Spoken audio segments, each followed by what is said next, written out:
Florida National News is in Las Vegas on Radio Row for Super Bowl 58, and I'm joined today by Jay Allen, and on the far end we've got Nick Lowery, who may look familiar. He joined us earlier in the week, of course, but I wanted to first talk a little bit with Jay. Jay, now you've actually you appeared on season 22 of The Voice, and you had a 2018 hit, Blank Stares. Tell us a little bit about that experience of being on The Voice and having an opportunity to talk about a platform that's really important to you. Yeah, well, I share this a lot. I never thought I'd be on The Voice, and I never thought I'd be that guy. They called me 4 years in a row, and I politely declined, to be honest. My story, long story short, is I lost my mom to what's called early onset Alzheimer. She was 51 when she was diagnosed. Took her life in 2 years and 9 months. I wrote a song about it. She would have, went to war for me if it was me. So I decided I'm going to go to war for my mom. And I can only explain it. God had a plan for us. I brought her on stage when she was right in the middle of it. She was 52. She looked like she was about 80. She was so sick. It was a country show opening up for a big name artist. Yeah. It was, everyone was there to party. We gave them the party, and then I took them to church at the end, brought Mom on stage. Wow. Shared that story. A guy took a video, put it on his Facebook, got 700 million views. Wow. And I've just said yes to everything ever since. And even since Mom was passed, we've continued to go to war against this disease, have helped raise over $100 million to fight against Alzheimer's. That's awesome. I mean, it's certainly something that's impacting so many people around the country. I mean, and you made a very interesting point. A lot of people think Alzheimer's, it only affects folks that are really, really old. Your mom was really young when she got impacted, She was young, and now I've been educated. There's much younger cases than that. Yeah. I've heard of people in their 30s. My age, getting Sure. diagnosed. So Right. it's kind of a myth that it's just elderly. So we're sharing that and we're educating people as well. Mm-hmm. And Nick, just out of curiosity, and now I know obviously we're going to talk football with you in just a moment, but how did you get involved with kind of supporting this Alzheimer's cause as well? Well, my brother was diagnosed. My brother Chris we moved into Phoenix when we noticed something was wrong, and we had him tested. And he'd had very long. And for those of you that have any kind of issue with high blood pressure, he had really high blood pressure, which caused a bunch of mini thunderstorms in his brain, or TIAs, like small strokes. Yeah. And by the time it was diagnosed, he already had some well-developed Alzheimer's. But we were able to reverse it temporarily. Uh-huh. Unfortunately, it was in the middle of COVID, and there were some complications that unfortunately led to his life ending. And so when I heard my buddy here, it's his song, it's a powerful thing, and no one should have to go through that, because as you listen to in his song, the words are so powerful because you're watching somebody disappear in front of you, and when he says he's gone to war for his mom, he means it. And everything he does, we know by using AI and exploding that very antiquated notion of a doctor looking at you for 15 minutes and prescribing a few drugs, individual, and we've had a 75% arrest rate in terms of stopping any further deterioration. So imagine if a generation from now, you're only 20-something, right? But for me, certainly a generation from now, if we can reduce that to 95% or more, families don't have, no matter what their age is, you don't have to worry about that ending your life without dignity. Yeah, really. yeah. Well, since you guys are so involved with the Alzheimer's Association, can you maybe share some stories about some of the impact that you've seen in terms of the improvements that they've made in terms of helping folks with Alzheimer's and maybe trying to stop the progression of the disease, or maybe even try to turn it around? What have you heard from people that you've encountered along the way? Yeah, we actually started a tour, which I'm on right now, called Night of Hope Tour, because we made friends with a gal in Kansas City who reversed her early onset Alzheimer's. She's completely healthy now, so she hired a chef, in-home chef. Not everyone can do this, and I understand that, but she hired an in-home chef, a trainer. She completely changed her lifestyle, and she is healthy. No Alzheimer's, no dementia.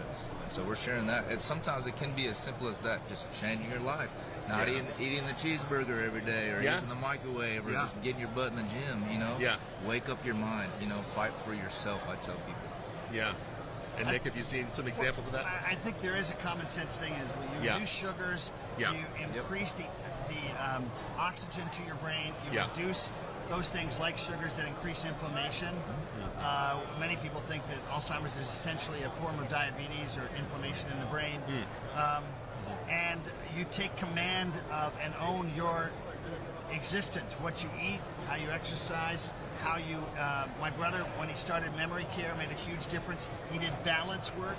When you're trying to learn how to read, learn how to balance better, it sends huge messages throughout the brain because it has to.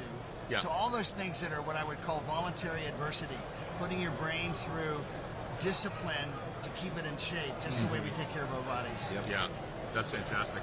Well, of course, since we are here on Radio Row for Super Bowl, I do have to talk a little bit of football with Nick. I know we talked a little bit the other day. And just to kind of review, let's talk a little bit about Nick for just a moment. Let's brag a little. Nick, why not? Why not? Nick, just so folks know, Nick is Why not? the all-time leading scorer of the Kansas City Chiefs. You have more points than anybody else on the Chiefs ever. And in addition to that, you are a member of the Kansas City Chiefs Hall of Fame. Very impressive, of Clark course. Hunt, Lamar Hunt and his family. Yeah, absolutely. And now, of course, we know which way you're leaning on for the Super Bowl on Sunday. But can you maybe share some stories, some insights about the game of football, the impact that it's had on your life over the years? Well, I mean, I was rejected, told I wasn't good enough 11 times by 8 teams. So in the course of those 2 years, just like with Alzheimer's, if we can be committed in 2 years, who knows where we're going to be. And for me, I went from being rejected to beating out the greatest kicker in the history of the game, Jan Stenner, who became the first kicker in the NFL Hall of Fame, and shattering, sorry Jan, but shattering all his records. How could I have done that? Well, it was being determined. This guy is incredibly determined, like I said, to go to war. And that's a great lesson. I'll tell you, though, the human side of it, because we can idolize the Joe Montanas and Tom Brady's and Patrick Mahomes, but I'll tell you a quick story. So we're in the AFC Championship, AFC playoffs against Pittsburgh. This is 1994, and I had a locker mate next to me, Tim Barnett, who was a receiver for us. And in the classic Joe Montana fashion, we're down by 7. It's 4th down, seconds left in the game. If we don't score on that play, the game's over, we've lost. And Joe fades back to the right, a little bit like the catch with Dwight Clark about 5 to 10 years earlier. And he finds Tim Barnett in the end zone on 4th down, catches it on his knees. I kick the extra point, we go to overtime, I get to kick the game-winning field goal in overtime. So afterwards, we got reporters around the locker, and I said to Tim, man, that was awesome. That was 4th down, that's a lot of pressure. How do you do it, man? And Tim Barnett looked at me, and he got that deer caught in the headlights look, looked down, looked up and said, that was 4th down? He had no idea. So there's a human side to some of the great achievements in sport. So talk a little bit about maybe the impact of an Ivy League education. Obviously, you went to Dartmouth, and you've got that Ivy League background. Did that help in the NFL a little bit? I think it hurt. I think that there's a certain blue-collar culture in the NFL, and you've got to really prove yourself. And, of course, if you're a kicker, they don't care if you made one kick. You got to make them all. If you're a rookie, if you're a new guy. And in some ways, maybe it hurt, but at the same time, your Ivy League education, any great education, teaches you how to focus not only on your strengths and maintain those and improve those, but also to, with discipline, loving the craft, whether it's being a great singer, writing great songs, or loving the craft of being a great kicker, that just in your DNA to always work to get better, to not take anything for granted. That's what I'm proud of, is that when I turned 34, I started kicking at 87%. Right at the moment when the Kansas City Star magazine said at 34 is time running out, I was getting better, and that's what I think is such a gift, is to keep getting better no matter how old we are. Right, absolutely. And now, Jay, are you a football fan? You have any thoughts about the game on Sunday? Go Chiefs, man. I bleed red. Go Chiefs. All right, good. Yeah, it would have been interesting and dynamic if you were rooting for the 49ers. This would not have gone well for me following this. Well, gentlemen, for folks who want to follow you online, Jay, where can they find you? Are you on social media? I would imagine you are. I'm Jay Allen Music, everything. So Instagram, TikTok, Facebook, all those things. JayAllenOfficial.com for tour dates, please. And Nick, for folks who want to follow along with what you're up to? I have a program called Champions for the Homeless, and you know, a lot of people that are homeless have perhaps lost some of their mental acuity and are struggling, and so I love that, and that's called nicklowry.org or nicklowry.com. But also Alzheimer's Treatment Centers of America, check that out.com, and we're here to help. We're here to help you not feel so isolated if you've got a loved one, and get treatment, because now if we can get treated earlier in the cycle, you can literally never have to worry about it. That's right. That's great. That's fantastic. Well, for folks who know someone that's dealing with Alzheimer's, be sure to reach out to these guys and these organizations. Makes a lot of sense. But thank you both for joining us. Jay, it's been a pleasure. Nick, good to see you once again. Thank you. Stay tuned to FloridaNationalNews.com for more.